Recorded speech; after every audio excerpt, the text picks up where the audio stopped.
Hallo und herzlich willkommen zurück zu einem etwas späten Donnerstags-Update-Video. Wir haben ein neues Speed-Set und zwar das Fantasy Guardian-Set am Start. Ich habe ehrlich gesagt, als ich das gelesen habe und nur so ganz leicht im kleinen Discord-Bildchen die Dinger gesehen habe, dachte ich mir so, oh, okay, das sieht tatsächlich mal wieder ganz cool aus. Aber ich muss sagen, ich finde irgendwie die Rüstung der männlichen Chars erinnert mehr an so irgendwie so ein Disco-Outfit aus den 70ern oder so. So, keine Ahnung, so ein Michael Jackson-Outfit oder so Prince oder was weiß ich. Und nicht wirklich nach einem Fantasy Guardian. Also ich finde, die weibliche Rüstung sieht tatsächlich besser aus, weil es auch wirklich wie eine Rüstung aussieht oder mehr wie eine Rüstung. Die männliche für mich, wie gesagt, sieht irgendwie mehr nach, keine Ahnung, 70er, 80er, whatever, Disco oder so aus. Und nicht wirklich nach einer Fantasy Guardian Rüstung. Außerdem ist es auch sehr farbenfroh, muss man sagen. Bis auf das Schwarz natürlich. Ansonsten sehr farbenfroh, sehr bunt. Gibt auch sehr viel Auswahl, weil es 2 8er und 2 10% Sets gibt. Aber ja, auf jeden Fall besser als das Bikini-Set. Von dem her will ich mich jetzt auch nicht zu sehr beschweren. Genau. Dann haben wir außerdem zusätzlich ein Rerun-Event von verschiedenen Speed-Sets. Hier haben wir Fantasy Costume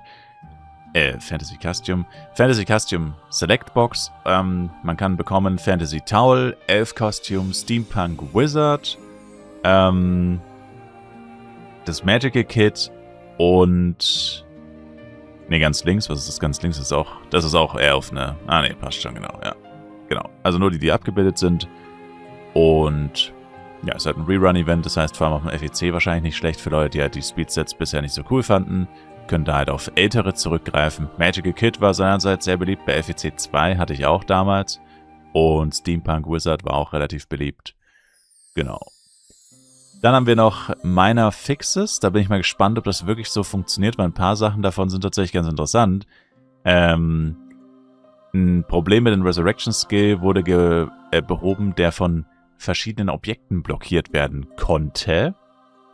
Also ich wette, das ist jedem von euch schon mal passiert. Wenn nicht, dann habt ihr einfach noch nicht genug gespielt. Es gibt nichts, was einen mehr aufregt. Du stirbst, während du wegläufst. Und wie immer, stirbst du natürlich genau in dem Moment, wo du über einen Stein springst oder an einem Baum vorbeiläufst oder so. Und dann liegt deine Leiche in dem Stein, in den Baum, in dem Knochen in der Darkon 3 Wüste oder whatever. Und man kann sich nicht resten. Da kommt dann, egal wie man es dreht und wendet, es kommt immer die Meldung, kannst dich angreifen wegen einem Hindernis. Also ich hoffe, dass das wirklich funktioniert und dass es wirklich nie wieder passiert. Mir ist es tatsächlich schon länger nicht mehr passiert, muss ich zugeben. Aber jedes Mal, wenn es passiert, ist man extrem sauer und das ist einfach richtig unnötig gewesen. Also wäre cool, wenn das wirklich funktioniert. Außerdem, das nächste ist auch tatsächlich eine Sache, die extrem aufgeregt hat, immer wenn es passiert ist. Fixed an issue where picker pets would sometimes get stuck against invisible walls. Also sometimes, sag ich mal, oh, ja, es kommt darauf an, in welchem Gebiet du unterwegs bist. Ich sag nur Small Kingstar oder Kingstar generell oder auch Herneos Dungeon.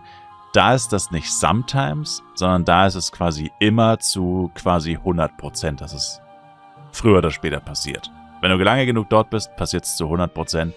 Es dauert vielleicht mal ein bisschen länger, aber meistens passiert es eigentlich relativ schnell.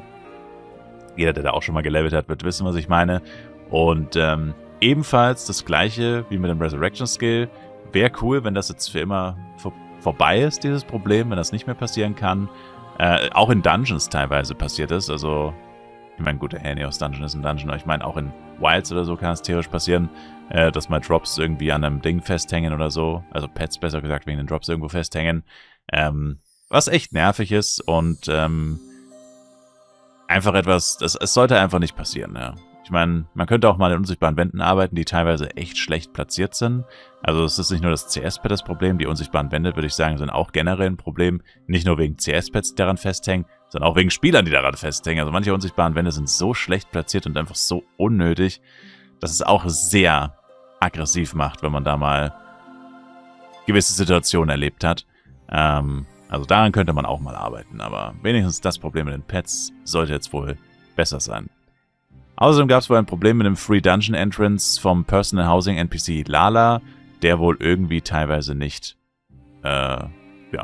bereitgestellt wurde, obwohl man den NPC wahrscheinlich platziert hatte. Außerdem wurde ein Button hinzugefügt, um die Datenschutzeinstellungen im Account-Menü für die EU Privacy Consent.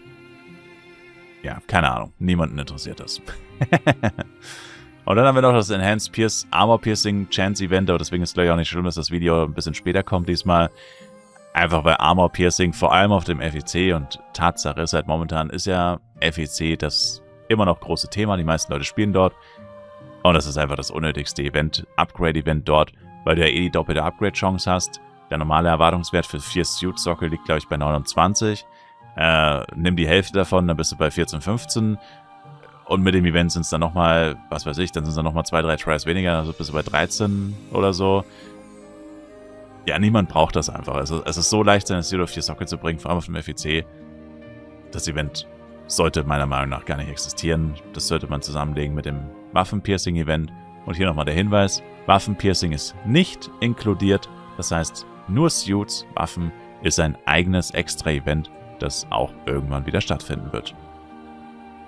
Und ja, das waren die News, das waren die Infos. Ja, behaltet das auf jeden Fall mal im Auge mit dem Resurrection Skill und den CS-Pads. Vielleicht auch das mit den Dungeon-Entry-Dingern, wobei ich nicht weiß, wer sich wirklich den NPC kauft, um sich jeden Tag 2, naja gut, 2 sind es nicht, 5 Dungeon-Coins zu sparen oder so. Ist sicherlich nicht schlecht, aber da musst du schon wirklich jeden Tag Dungeons farmen oder jeden Tag einen NPC. Ich meine, gut, wenn du den NPC wirklich immer nur platzierst, Dungeon Try und dann wobei ich weiß gar nicht, wenn du den dann deplatzierst, werden dann die Dungeon-Kosten wieder teurer? Weiß ich gar nicht, ich habe den NPC noch nie benutzt, ehrlich gesagt. Keine Ahnung, war für mich immer so ein NPC, der für mich ziemlich irrelevant war. Und ja, keine Ahnung. Muss man selber wissen, aber könnt ihr auf jeden Fall mal alles im Auge behalten, ob das jetzt auch tatsächlich so funktioniert. Weil sie gesagt haben, Fixed an Issue, das heißt, es könnte sich spezifisch auf ein und hier auch spezifisch auf eine Situation beziehen. Theoretisch könnte man sich noch rausreden, juristisch vielleicht oder so, aber mal schauen. Danke euch fürs Zuschauen. Wir sehen uns im nächsten Flive Universe Video und oder Stream. Jeden Tag live auf Twitch. Twitch-Link in der Videobeschreibung. Check it out und macht's gut, haut's rein. Ciao, ciao.